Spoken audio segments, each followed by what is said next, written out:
Morning everybody. मैं हूं Ujjwal, positive attitude, risk taker and good decision maker. आप सभी को मेरे यूट्यूब चैनल हॉटस्टार मैथ्स के 5G नेटवर्क में बहुत बहुत स्वागत है।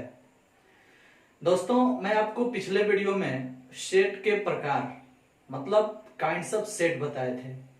उसमें बहुत सारे प्रकार का हम डिफिनीशन वगैरह बताए थे, वो चीज अलग है। आज के वीडियो में हम आपको बताने वाले हैं इक्विलिटी ऑफ सेट। एक प्रकार से आप इसे भी बोल सकते हो कि ये भी सेट का प्रकार ही है, लेकिन हम इसे सेट के प्रकार में नहीं रखे हैं। ये सेट की समानताएं हैं, मतलब दो सेट्स आपस में बराबर होंगे, इसके बारे में हम लोग पढ़ने वाले हैं। तो हेडिंग दीजिएगा इक्विलिटी ऑफ सेट, या उसको बोल सकते हैं इक्वल सेट्स, समान समुच्चय।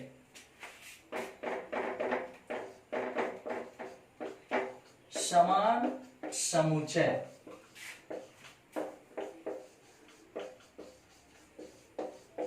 इक्वल सेट्स, इसके बारे में हमें पढ़ना है। डैश दे के लिखिएगा, दो समुच्चय ए तथा बी, दो समुच्चय ए तथा बी समान समुच्चय कहलाते हैं यदि दोनों के सदस्यों की संख्या भी बराबर हो तथा सदस्य भी बराबर हो। दो समुच्चय ए तथा बी समान समुच्चय कहलाते हैं यदि दोनों के सदस्यों की संख्या भी बराबर हो तथा सदस्य भी बराबर हो। एग्जाम्पल देखिएगा, A equal to A B C और B equal to B C A. इसमें A में सदस्यों की संख्या कितनी है? 3, और B में भी सदस्यों की संख्या कितनी है? 3। जो जो सदस्य इसमें है वही वही सदस्य इसमें भी है, भले ही क्रम आगे पीछे है, तो उससे कोई दिक्कत नहीं है। क्रम आगे पीछे होने से मतलब नहीं होता है, जितना सदस्य उसमें उतना सदस्य इसमें, और जो जो सदस्य उसमें वही सदस्य इसमें भी हो, तो हम कह देंगे कि A बराबर B है, मतलब A इक्वल है B के। समझ में आया? नेक्स्ट, अगर ये ऐसा होता कि A equal to A B ऐसा होता और B equal to B C ऐसा होता, तो इसमें जो जो सदस्य है वो सदस्य इसमें नहीं है। हाँ, इसमें दो सदस्य हैं तो इसमें भी दो सदस्य हैं, मतलब नंबर्स ऑफ एलिमेंट्स दोनों का सेम सेम है, यानी सदस्यों की संख्या बराबर है लेकिन सदस्य सेम सेम नहीं है। मतलब हम बोल सकते हैं कि ये दोनों समुच्चय बराबर नहीं हैं। A does not equal to B, परंतु इसे हम क्या बोलेंगे? इसे तो हम बोल देंगे कि यह बराबर समुच्चय है, मतलब समान समुच्चय है। दोनों के सदस्य भी बराबर है और दोनों के सदस्यों की संख्या भी बराबर है, तो इसे हम समान समुच्चय कह सकते हैं। अभी इसका डिफिनीशन हम लिखवाए हैं बोल करके, उसके एग्जाम्पल में आप इसे लिख सकते हो। एग्जाम्पल में आप इसे लिख सकते हो, लेकिन तब जानो कि ये क्या कहलाएगा। थोड़ा देर के लिए मानो कि अगर A B या इसमें C लिख देंगे तब ये दोनों क्या कहलाएंगे। चलिए मान लीजिए कि अगर ये दोनों और ये दोनों अलग अलग हैं, लेकिन इसमें दो गो है और इसमें भी दो गो है, मतलब नंबर्स ऑफ एलिमेंट्स दोनों के बराबर है। तो जब नंबर्स ऑफ एलिमेंट्स बराबर होते हैं तो उस समय में इसे हम कंपेरेबल सेट बोलेंगे, तुलनीय समुच्चय। समझ में आया? हाँ, भले सदस्य बराबर नहीं है लेकिन सदस्यों की संख्या बराबर है। इसमें दो गो है, इसमें भी दो गो है, तो सदस्यों की संख्या बराबर होने के कारण ये तुलनीय समुच्चय कहला सकता है, लेकिन समान समुच्चय नहीं कहला सकता है। समझ में आया? तब आप कहिएगा कि उस प्रकार से तो सदस्यों की संख्या इसमें भी बराबर है, तो क्या इसे तुलनीय बोल सकते हैं? यस, ऐसा हो सकता है। समान समुच्चय को तुलनीय समुच्चय बोल सकते हैं, लेकिन तुलनीय समुच्चय को समान समुच्चय नहीं बोल सकते हैं। समझ में आया ना? तो तुलनीय समुच्चय में सिर्फ दोनों के सदस्यों की संख्या बराबर होनी चाहिए, लेकिन समान समुच्चय में सदस्यों की संख्या भी बराबर होनी चाहिए और सदस्य भी बराबर होने चाहिए। जो सदस्य उसमें वही सदस्य इसमें भी। समझ में आया ना? तो अभी आप समान समुच्चय लिखे हैं, उसका एग्जाम्पल भी लिखे हैं, तो अब आपको लिख लेना चाहिए तुलनीय समुच्चय। तुलनीय समुच्चय, तो तुलनीय समुच्चय के लिए हो जाएगा English comparable set. Comparable sets. तुलनीय समुच्चय लिख के डैश दीजिएगा। दो समुच्चय ए तथा बी ऐसा हो कि उनके सिर्फ सदस्यों की संख्या बराबर हो। दो समुच्चय ए तथा बी ऐसा हो कि उनके सदस्यों की संख्या बराबर हो, तुलनीय समुच्चय कहलाते हैं। उनके सदस्यों की संख्या बराबर हो, तुलनीय समुच्चय कहलाते हैं। इसके लिए अगर एग्जाम्पल लिखना है तो थोड़ा सा परिवर्तन कर लो, 1 2 3 कर लो। अब देखो यहां दोनों में सदस्यों की संख्या बराबर है, number of A equal to number of B. समझ में आया? नंबर ऑफ ए में जितना सदस्य है उतना सदस्य बी में है, तो नंबर ऑफ ए बराबर नंबर ऑफ बी बराबर 3। इसमें भी 3 गो है, इसमें भी 3 गो है, तो बराबर है। इसीलिए हम बोल सकते हैं कि ए तुलनीय है बी के, मतलब ए समरूप है बी के। समझ में है ना? ये तुलनीय का चिन्ह है।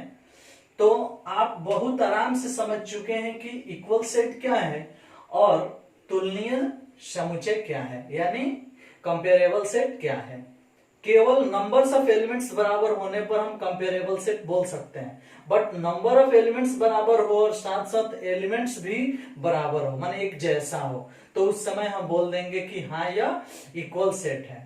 तो ये दोनों देख करके पता चल रहा है कि ये सिर्फ और सिर्फ कंपेरेबल सेट है, क्योंकि सदस्य जो चीज इसमें वो चीज इसमें नहीं है। अगर वही चीज इसमें भी होता तो हम उसे इक्वल सेट बोल देते, यानी समान समुच्चय बोल सकते थे।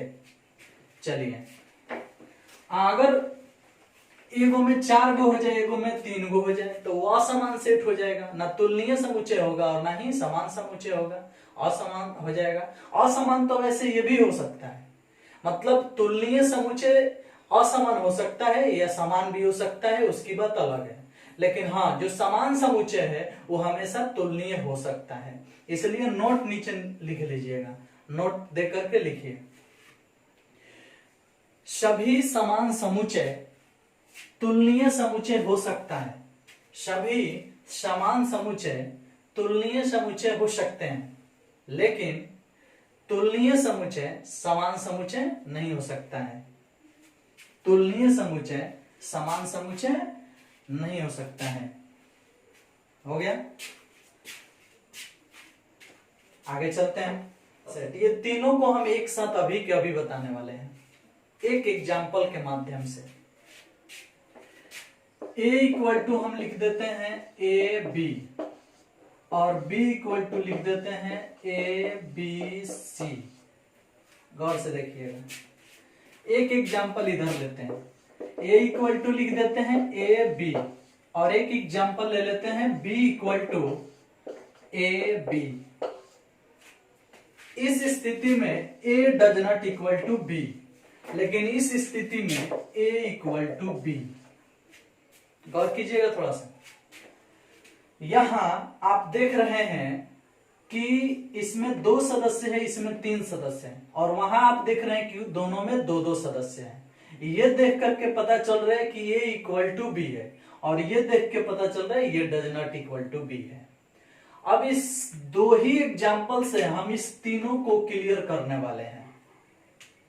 देखो जी, आपको ये बात तो पहले से पता है कि किसी मैच में एक कप्तान होता है और एक उप कप्तान होता है, ऐसा होता है ना। उसी प्रकार यहां एक होता है उप समुच्चय और एक होता है अधिसमुच्चय। अधिसमुच्चय कप्तान है और उप समुच्चय उप कप्तान है। क्लियर हुआ? अब देखो, अधिसमुच्चय नीचे वाला सुपर सेट और सबसेट है ऊपर उप समुच्चय। इस दोनों में बड़ा कौन है? ये, और छोटा कौन है? ये। तो ये छोटा वाला बड़ा वाला का उप समुच्चय कहलाता है कब? जब इसका सभी सदस्य इसमें शामिल होगा तब। समझ में आया? मतलब परिभाषा सुनिएगा, डेफिनेशन बोल रहे हैं, क्लियर कीजिएगा। यदि ए के प्रत्येक सदस्य बी में शामिल हो, यदि ए के प्रत्येक सदस्य बी में शामिल हो, तो ए को बी का उप समुच्चय कहते हैं। किसको? ए को। किसका? बी का। क्लियर? तो ए को बी का उप समुच्चय कहते हैं। ए छोटा है, बी बड़ा है, और इसी स्थिति में बी को ए का अधिसमुच्चय कहते हैं। दोनों बात क्लियर हो रहा है ना? जब दो समुच्चय ए तथा बी ऐसा हो कि ए के प्रत्येक सदस्य बी में शामिल हो, तो ए को बी का क्या कहते हैं? उप समुच्चय, और बी को ए का क्या कहते हैं? अधिसमुच्चय। समझ में है? अब इधर थोड़ा सा देखना, ए के प्रत्येक सदस्य बी में शामिल है। समझ में है? तो ए को बी का उप समुच्चय कह सकते हैं, लेकिन यह भी तो सत्य है कि बी का भी प्रत्येक सदस्य ए में शामिल है, तो बी को ए का भी उप समुच्चय कह सकते हैं। तो क्या हम क्लियरली यहां अधिसमुच्चय निकाल पा रहे हैं? नहीं निकाल पा रहे हैं। इसमें कौन अधिक है इसकी जानकारी नहीं हो पा रही है, तो यहां अधिसमुच्चय नहीं बन पा रहा है। तो लेकिन गौर करना थोड़ा सा, उचित उप समुच्चय वो चीज उचित स्थान पर ही आएगा। उचित शब्द से ही आपको क्लियरली स्पष्ट हो जाना चाहिए कि जो उचित होगा उसे ही उप कप्तान की उपाधि मिलेगी। समझ में आया? अब यहां चाहे किसी भी मैच में उप कप्तान उसी को चुना जाता है जो कप्तान से थोड़ा छोटा होता है, यानी गुण में। तो यहां देखो, यहां है बड़ा और है छोटा दिखाई पड़ जा रहा है, जिसके कारण ए को उप समुच्चय तो बोल ही रहे थे, ए को हम क्लियरली उचित उप समुच्चय भी बोल सकते हैं, प्रॉपर सबसेट भी बोल सकते हैं। ए का प्रत्येक सदस्य बी में शामिल होने के कारण ए बी का उप समुच्चय है, और बी का भी प्रत्येक सदस्य ए में शामिल है, इसलिए बी भी ए का उप समुच्चय है। यानी दोनों एक दूसरे के उप समुच्चय है, क्योंकि दोनों एक दूसरे में शामिल हैं। लेकिन यहां पे ए का प्रत्येक सदस्य बी में शामिल है, जिसके कारण ए को उप समुच्चय बी का बोल सकते हैं, ए को बी का उप समुच्चय बोल सकते हैं। लेकिन ए को बी का उचित उप समुच्चय भी बोल सकते हैं, क्योंकि बी में एक ऐसा सदस्य है जो ए में शामिल नहीं है। यानी यहां बराबर वाली लफड़ा जो है नहीं है, बराबर उसमें है, इसमें तो डज नॉट इक्वल टू है। तो यहाँ उचित रूप से दिखाई पड़ रहा है कि एगो छोट है एगो बड़ है, यानी एगो उप कप्तान है एगो कप्तान है। तो जहां उचित रूप से दिखाई पड़े वही उचित उप समुच्चय आ सकता है, और जहां उचित रूप से दिखाई ना पड़े वहां उचित उप समुच्चय नहीं आ सकता है। तो कहने का अर्थ है कि उचित उप समुच्चय को उप समुच्चय बोल सकते हैं, लेकिन एक उप समुच्चय को उचित उप समुच्चय नहीं बोल सकते हैं। देखो, ये भी इसका उप समुच्चय है लेकिन उचित उप समुच्चय नहीं है। ये इसका उचित उप समुच्चय है और इसे ही हम लोग खाली उप समुच्चय भी बोल सकते हैं। क्लियर हुआ? चलिए, सबसेट यानी उप समुच्चय लिख के डैश दीजिएगा। उप समुच्चय सबसेट्स लिख के डैश दीजिएगा और लिखिएगा, जब दो समुच्चय ए तथा बी ऐसा हो कि ए का प्रत्येक सदस्य बी में शामिल हो, तो ए को बी का उप समुच्चय कहते हैं। ए को बी का उप समुच्चय कहते हैं। एग्जाम्पल के रूप में आप इसे लिख सकते हो, लेकिन एग्जाम्पल लिखने से पहले उसी लाइन में लिखना, इसे ए उप समुच्चय बी से सूचित करते हैं। बोर्ड पर देख लो, इसे ए उप समुच्चय बी से सूचित करते हैं। देख लीजिएगा, इसे ए उप समुच्चय बी से सूचित करते हैं इस तरह से, और तब एग्जाम्पल लिख लीजिएगा। तो एक नंबर यानी सबसेट का परिभाषा क्लियर हुआ, और उसे किस प्रकार से सूचित करते हैं ये भी बात आप समझ गए। समझ में आया। नेक्स्ट 2 नंबर में है प्रॉपर सबसेट, लिख के डैश दीजिएगा। प्रॉपर सबसेट यानी उचित उपसमुच्चय लिख के डैश दीजिएगा। लिखिएगा, जब दो समुच्चय ए तथा बी ऐसा हो, जब दो समुच्चय ए तथा बी ऐसा हो कि ए के प्रत्येक सदस्य बी में शामिल हो, ए के प्रत्येक सदस्य बी में शामिल हो, और A is not equal to B हो। इस तरह से लिखिएगा, A is not equal to B हो, तो ए को बी का उचित उपसमुच्चय कहते हैं। ए को बी का उचित उपसमुच्चय कहते हैं, और इसके लिए भी एग्जाम्पल यही होगा। मतलब इस प्रकार से जानिए कि उपसमुच्चय का जब आप परिभाषा लिखे तो उसमें हयो एग्जाम्पल चल जाएगा, वो एग्जाम्पल चल जाएगा, दोनों उपसमुच्चय को बता सकते हैं, लेकिन उचित उपसमुच्चय में सिर्फ यही एग्जाम्पल चलेगा। समझ में आया ना। तो उचित उपसमुच्चय लिखे हो उसमें ये वाला चीज क्लियर कर दो। समझ में आया। चलो थोड़ा सा एक बहुत ही अच्छा बात है, गौर कीजिएगा। इस परिस्थिति में है जो बना है ना, इसमें आप ए उपसमुच्चय बी बोले हो, लेकिन इस परिस्थिति में आप ए उपसमुच्चय इक्वल टू बी भी बोल सकते हो। देखो कभी कभी उपसमुच्चय का चिन्ह ऐसा भी होता है और कभी कभी ऐसा भी होता है। तो जब ऐसा बनेगा ना तब आप इसे उचित उपसमुच्चय पढ़ सकते हैं, और जब ऐसा बनेगा ना तो खाली उपसमुच्चय पढ़ेंगे, उस समय उचित उपसमुच्चय नहीं पढ़ सकते हैं। हाँ, इस तरह से बनेगा तो आप इसे उपसमुच्चय भी पढ़ सकते हो और उचित उपसमुच्चय भी पढ़ सकते हो, लेकिन जब ऐसा चिन्ह बनेगा तो आप सिर्फ इसे उपसमुच्चय पढ़ सकते हो, उचित उपसमुच्चय नहीं पढ़ सकते हो। इसे आप सिर्फ सबसेट पढ़ सकते हो, प्रॉपर सबसेट नहीं पढ़ सकते हो, लेकिन इसे प्रॉपर सबसेट पढ़ सकते हो और सबसेट भी पढ़ सकते हो। समझ में है ना। इसको देख करके आप समझ जाओगे कि यहाँ एक छोटा और एक बड़ा हो सकता है, लेकिन उसे देख करके समझ जाओगे कि यहाँ दोनों के दोनों बराबर ही होंगे। समझ में आया ना। तो इसीलिए हम पहले ही बोल चुके हैं कि सबसेट का परिभाषा में है दोनों एग्जाम्पल चल सकता है, लेकिन प्रॉपर सबसेट के परिभाषा में सिर्फ यही एग्जाम्पल चलेगा। क्लियर हुआ।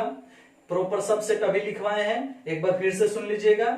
जब ए और बी दो समुच्चय ऐसा हो कि ए का प्रत्येक सदस्य बी में शामिल हो तथा A is not equal to B हो, तो ए को बी का उचित उपसमुच्चय कहते हैं। ए को बी का उचित उपसमुच्चय कहते हैं। क्लियर हो गया। अब ये तीसरा लिखो, सुपरसेट यानी अधिसमुच्चय लिख के डैश दीजिएगा। अधिसमुच्चय लिख के डैश दीजिएगा। लिखिएगा, जब दो समुच्चय ए और बी ऐसा हो, लिखिएगा, जब दो समुच्चय ए और बी ऐसा हो कि ए के प्रत्येक सदस्य बी में शामिल हो, ए के प्रत्येक सदस्य बी में शामिल हो तथा बी में कोई ऐसा सदस्य मिले, बी में कोई ऐसा सदस्य मिले जो ए में शामिल नहीं हो, जो ए में शामिल नहीं हो, तो बी को ए का अधिसमुच्चय कहते हैं। बी को ए का अधिसमुच्चय कहते हैं। क्लियर। और आप एग्जाम्पल यही नोट करोगे, लास्ट में लिख दोगे कि बी ए का अधिसमुच्चय है। यही एग्जाम्पल नोट होगा और लास्ट में लिख देंगे कि बी ए का अधिसमुच्चय है। इस वीडियो में सिर्फ इतना ही, नेक्स्ट वीडियो का इंतजार करें। Thank you, bye bye.